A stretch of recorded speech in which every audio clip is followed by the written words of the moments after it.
প্রথম আলোর অডিও সংবাদে স্বাগত। শামসুজ্জোহা জানিয়ে দিচ্ছি দিনের প্রধান খবরগুলি।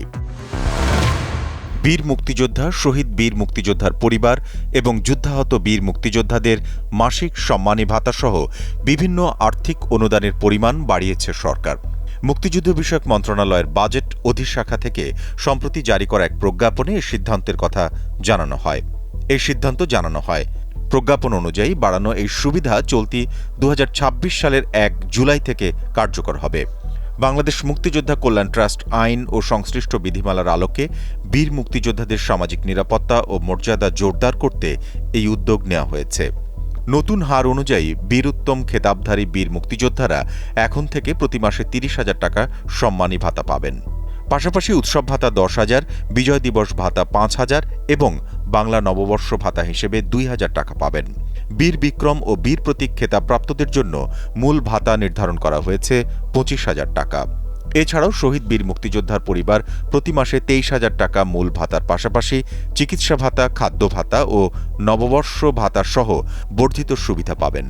যুদ্ধাহত বীর মুক্তিযোদ্ধাদের ক্ষেত্রে অক্ষমতার মাত্রা বিবেচনা করে ৪টি শ্রেণীতে বিভক্ত করে মাসিক সম্মানী ভাতা ২০,০০০ থেকে সর্বোচ্চ ৩০,০০০ টাকা পর্যন্ত পুনর্নির্ধারণ করা হয়েছে। কক্সবাজারের মহেশখালীতে ভাসমান এলএনজি টার্মিনালে অগ্নিকাণ্ডের ফলে দেশজুড়ে তীব্র গ্যাস সংকট তৈরি হয়েছে। গৃহস্থালির রান্না থেকে শুরু করে সিএনজি স্টেশন এবং বিদ্যুৎ কেন্দ্রে সৃষ্টি হয়েছে চরম ভোগান্তি। সোমবার সচিবালয়ে সরকারের অবস্থান পরিষ্কার করে বিদ্যুৎ, জ্বালানি ও খনিজ সম্পদ প্রতিমন্ত্রী অনিন্দ ইসলাম অমিত জানান, বেসরকারি মার্কিন কোম্পানি এক্সিলারেট এনার্জির ক্ষতিগ্রস্ত টার্মিনাল মেরামতের কাজ চলছে।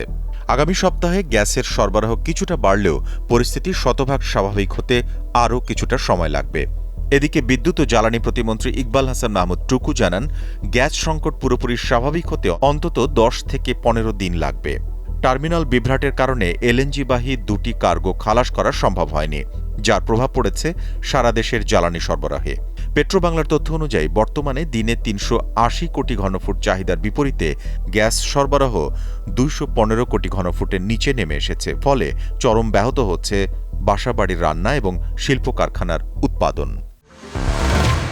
হামের উপসর্গে সোমবার সকাল ৮টা পর্যন্ত আগের ২৪ ঘণ্টায় দেশের আরও ৫ শিশু মারা গেছে। এ নিয়ে ৪.৫ মাসে হাম ও হামের উপসর্গে শিশুর মৃত্যু ৮২৫ জনে পৌঁছেছে। ৫ জনের মধ্যে ৩ জন ঢাকায়, ১ জন সিলেট এবং ১ জন রংপুরে মারা গেছে। গত ২৪ ঘণ্টায় মৃত ৫ জনের মধ্যে ৩ জন ঢাকায়, ১ জন সিলেটে এবং ১ জন রংপুরে মারা গেছে। এছাড়াও ২৪ ঘণ্টায় হাম উপসর্গে আক্রান্ত হয়েছে ৯৯২ শিশু, আর হামে আক্রান্ত হয়েছে ১১৩ শিশু। মোট ১,১০৫ শিশু হাম এবং হামের উপসর্গে আক্রান্ত হয়েছে। গত ১৫ মার্চ থেকে পর্যন্ত হাম ও হামের উপসর্গে আক্রান্ত শিশুর সংখ্যা ১,২৪,৭৪৫। এর মধ্যে হামে আক্রান্ত হয়েছে ১৫,৫৫৫ শিশু।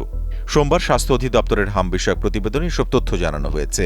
স্বাস্থ্য অধিদপ্তরের তথ্য বলছে ১৫ মার্চ থেকে পর্যন্ত ১,০৩,৪৬৭ শিশু হাসপাতাল থেকে সুস্থ হয়ে বাড়ি ফিরেছে, আর ২৪ ঘণ্টায় হাসপাতাল থেকে সুস্থ হয়ে ফিরেছে ১,০০০ শিশু। এই ছিল এখনকার মতো প্রথম আলোর অডিও সংবাদ। শুনুন আমাদের ইউটিউব চ্যানেল, ফেসবুক পেজ এবং prothomalo.com-এ।